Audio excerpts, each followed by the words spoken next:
Hi hello నమస్తే నేను మీ Satyavani modern మంత్ర channel కి స్వాగతం. ఈ రోజు మనం కరోనా వైరస్ వ్యాక్సినేషన్ కి సెల్ఫ్ రిజిస్ట్రేషన్ ఎలా చేసుకోవాలి, అలాగే వ్యాక్సినేషన్ గురించి కొన్ని విషయాల గురించి మాట్లాడుకుందాం. ఇప్పుడు మన రిజిస్ట్రేషన్ ఎలా చేయాలో తెలుసుకుందాం. ఆరోగ్య సేతు యాప్ డౌన్లోడ్ చేసుకున్నాను. కార్నర్లో ఒక ఐ బటన్ కనిపిస్తుంది కదా, ఐ అని ఒక సింబల్ కనిపిస్తుంది కదా, కోవిన్ అని. అక్కడ క్లిక్ చేస్తే వ్యాక్సినేషన్ లాగిన్ రిజిస్టర్ అనే ఆప్షన్ వస్తుంది. అక్కడ ఎంటర్ మొబైల్లో మన మొబైల్ నెంబర్ని టైప్ చేసి ప్రొసీడ్ టు వెరిఫై అనేది క్లిక్ చేస్తే మనకి మొబైల్కి ఒక ఓటీపీ వస్తుంది. ఆ ఓటీపీ వచ్చిన తర్వాత దాన్ని కూడా టైప్ చేసి ప్రొసీడ్ టు వెరిఫై అనేది క్లిక్ చేస్తే మనము ఆ యాప్లో వ్యాక్సిన్ కోసం రిజిస్టర్ అయితే చేసుకుంటాము. నాకు ఓటీపీ అయితే వచ్చేసింది, రిజిస్టర్ అయిపోయింది. ఒక ఫోన్ నెంబర్తో 4 పేర్లు అయితే మనం రిజిస్టర్ చేసుకోవచ్చు. నేను ఆల్రెడీ నాకు మా హస్బెండ్కి కూడా రిజిస్టర్ చేశాము, కానీ మేము 30 ఇయర్స్లోనే ఉన్నాం కాబట్టి మాకైతే ఇప్పుడు వ్యాక్సిన్ వేయించుకోవడానికి అవకాశం లేదు. ఇప్పుడు మా ఫాదర్కి నేను రిజిస్టర్ చేస్తున్నాను. అక్కడ నేను ఆధార్ కార్డ్ అనే ఆప్షన్ సెలెక్ట్ చేసుకున్నాను. అక్కడ ఆధార్ కార్డు నెంబర్ కూడా ఇవ్వాలి. నెంబర్ ఇచ్చిన తర్వాత కింద జెండర్ కూడా అడుగుతారు. జెండర్ కూడా మనం క్లిక్ చేయాలి. అలాగే ఆధార్ కార్డులో ఏ నేమ్ ఉందో as it is spelling mistakes ఏమీ లేకుండా టైప్ చేయాలి. అది కూడా టైప్ చేసిన తర్వాత డేట్ ఆఫ్ బర్త్లో ఉండే ఇయర్ని అడుగుతారు. ఇయర్ కూడా మెన్షన్ చేసి సబ్మిట్ క్లిక్ చేస్తే మనము రిజిస్టర్ అయితే అయిపోతాము. ఇప్పుడు మనం వ్యాక్సినేషన్ కోసం షెడ్యూల్ ఎలా చేసుకోవాలి అనేది ఇక్కడ కింద షెడ్యూల్ వ్యాక్సినేషన్ అని ఉంటుంది. దాని మీద క్లిక్ చేస్తే మనం అక్కడ మన పిన్ కోడ్, మన ఊరు ఏరియా పిన్ కోడ్ని క్లిక్ చేస్తే ఫైండ్ వ్యాక్సినేషన్ సెంటర్ అని వస్తుంది. అక్కడ ఆప్షన్ చూపిస్తుంది. మళ్ళీ దాని మీద క్లిక్ చేస్తే కనుక మన ఊర్లో మన ఏరియాలో ఏమేమి సెంటర్లు ఉన్నాయో అయితే చూపిస్తుంది. నేను ఒక సెంటర్ అయితే క్లిక్ చేసుకున్నాను. క్లిక్ చేసి డేట్ కూడా అక్కడ ఉంటుంది, డేట్ కూడా సెలెక్ట్ చేసుకున్నాను. చెక్ అవైలబిలిటీ మీద క్లిక్ చేశాను. ఇక్కడ కొన్ని టైం స్లాట్లు అయితే ఇచ్చారు. నేను ఒక టైం స్లాట్ని అయితే సెలెక్ట్ చేసుకున్నాను. టైం స్లాట్ని సెలెక్ట్ చేసుకున్న తర్వాత ప్రొసీడ్ అనేది కింద క్లిక్ చేశాను. కానీ వ్యాక్సినేషన్ అయితే అవైలబుల్గా లేదు, మొత్తం ఆల్రెడీ బుక్ అయిపోయింది. ఇంకొక డేట్తో మళ్ళీ మనం ట్రై చేసి మనకి స్లాట్ ఖాళీగా ఉన్నప్పుడు మనం దానిని బుక్ చేసుకోవడమే. వ్యాక్సిన్ ఎందుకు వేయించుకోవాలి, ఎవరు వేయించుకోవాలి? ఈ వ్యాక్సిన్ వేయించుకుంటే కరోనా రాదు అని ఎక్కడా లేదండి, అలాగే వస్తుంది అనేది కూడా లేదు. 99% రాకుండా ఉండడానికే ఛాన్సెస్ ఉన్నాయి. మనం వ్యాక్సిన్ వేయించుకున్నప్పుడు బాడీలోకి యాంటీబాడీస్ వస్తాయి కాబట్టి ఒకవేళ in any case corona virus attack అయినా కూడా మనం ఫైట్ చేసే కెపాసిటీ పెరుగుతుంది. అందుకోసమని అందరం ఖచ్చితంగా వ్యాక్సినేషన్ అయితే వేయించుకోవాలి. ఎవరు వేయించుకోవాలి?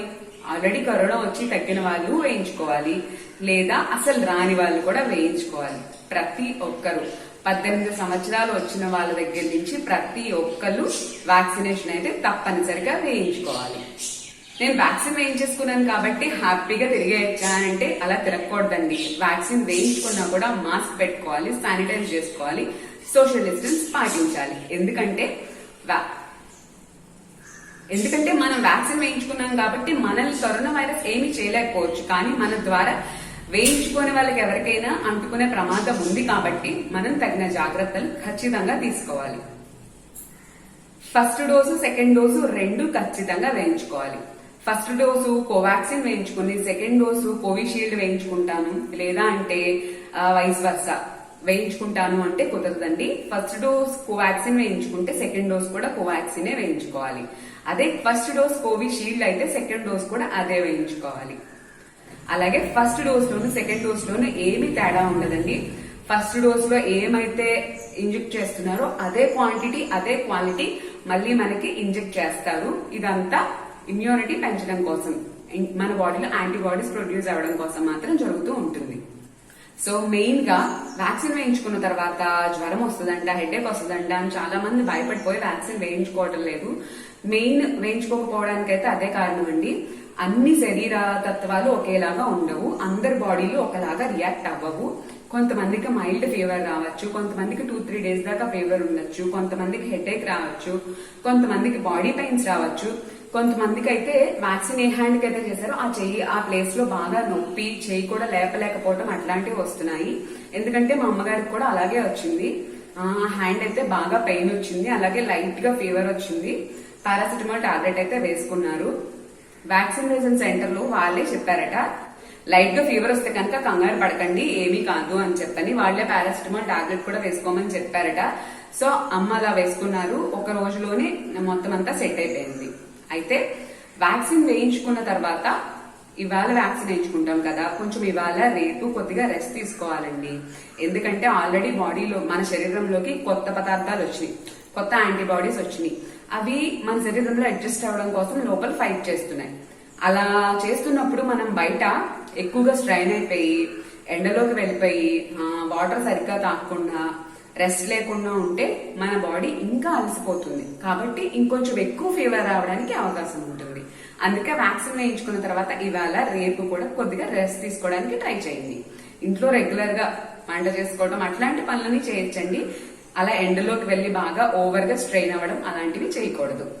కొంతమంది పీరియడ్స్ వచ్చినప్పుడు లేడీస్ 5 రోజుల ముందు 5 రోజుల తర్వాత కూడా వ్యాక్సిన్ వేయించుకోకూడదు అని చెప్తున్నారు కదా, ఇది ఎంతవరకు కరెక్ట్ అని చెప్పని నేనైతే ఒక డాక్టర్ గారిని అడిగాను. ఆయన అయితే చెప్పారు పీరియడ్స్ లో ఉన్నా కూడా వ్యాక్సిన్ వేయించుకోవచ్చు అంట. దానికి దీనికి ఏం సంబంధం లేదు. ఇలాంటి అపోహలు ఇలాంటి న్యూస్లు నమ్మకండి. మీకు ఏ డౌట్ ఉన్నా డాక్టర్ని కానీ లేకపోతే యాప్ లో ఒక నెంబర్ కూడా ఇచ్చారు, ఆ నెంబర్ కానీ కాల్ చేసి మీకు ఏమైనా డౌట్స్ ఉంటే క్లారిఫై చేయించుకోండి. ఖచ్చితంగా వ్యాక్సిన్ వేయించుకోండి. ఓకే, వ్యాక్సిన్ వేయించుకుంటాను కానీ రిజిస్ట్రేషన్ ఎందుకు చేసుకోవాలి అని అంటే, రిజిస్ట్రేషన్ చేసుకోవడం వల్ల మనకి ఒక డేట్ అనేది అలాట్ అయి ఉంటుంది. మనం ఆ టైంకి సెంటర్ దగ్గరికి వెళ్తే సరిపోతుంది. అలా కాదని చెప్పని అందరూ ఆ వ్యాక్సినేషన్ సెంటర్ మీద పడేటప్పటికి ఏమవుతుంది, అక్కడ రష్ ఎక్కువ అయిపోతుంది, తోపుళ్ళాట్లు అవన్నీ జరుగుతున్నాయి. కాబట్టి మనం ఈ రిజిస్ట్రేషన్ చేయించుకోవడం అనేది చాలా ముఖ్యం. అలాగే వ్యాక్సిన్ వేయించుకోవడానికి వెళ్ళిన పెద్దవాళ్ళైనా లేకపోతే 18 to 45 years లోపు వాళ్ళైనా ఎవరైనా సరే హ్యాండ్ గ్లౌజెస్ కూడా వేసుకోండి. ఎందుకంటే అక్కడ హండ్రెడ్స్ ఆఫ్ పీపుల్ ఉంటున్నారు కాబట్టి అక్కడ మనకి కరోనా వైరస్ అటాక్ అవడానికి అవకాశం ఉంది. ఎందుకంటే అక్కడ చాలా మంది సోషల్ డిస్టెన్స్ కూడా పాటించట్లేదు అని అయితే నేను విన్నాను. నేను డాక్టర్ని అనుకుంటే ఆయన కూడా అదే ప్రిఫర్ చేశారు. యూజ్ అండ్ త్రో గ్లౌజులు వేసుకెళ్ళండి, చక్కగా 2 మాస్కులు పెట్టుకు వెళ్ళండి, ఇంటికి వెళ్ళగానే వ్యాక్సినేషన్ అయిపోయి ఇంటికి వెళ్ళగానే తల మీద నుంచి స్నానం చేసేయండి అని చెప్పని డాక్టర్ సలహా ఇచ్చారు. ఎందుకంటే అక్కడి నుంచి మనం వైరస్ ని అంటించుకొని తీసుకురాకూడదు కాబట్టి. ఈ కరోనా వైరస్ ని ఎదుర్కోవడానికి 5 ఆయుధాలండి. నా దృష్టిలో అయితే 5 ఆయుధాలు. 1 మాస్క్, మాస్క్. సెకండ్ వచ్చేసి సోషల్ డిస్టెన్స్. అందరూ ఖచ్చితంగా సామాజిక దూరాన్ని పాటించండి. పక్క వాళ్ళు పాటించకపోతే కనీసం మనమైనా పాటిద్దాం. పాటించేలా చేయలేకపోయినా కనీసం మనమైనా పాటిద్దాం. 3వది వచ్చేసి శానిటైజేషన్. ఎప్పటికప్పుడు చేతుల్ని కడుక్కోవడం కానీ శానిటైజ్ చేసుకోవడం కానీ చేస్తూ ఉండండి. 4th వచ్చేసి వ్యాక్సినేషన్. ఖచ్చితంగా అందరం కూడా వ్యాక్సిన్ అయితే వేయించుకుని తీరాలి ఇప్పటి పరిస్థితుల రీత్యా.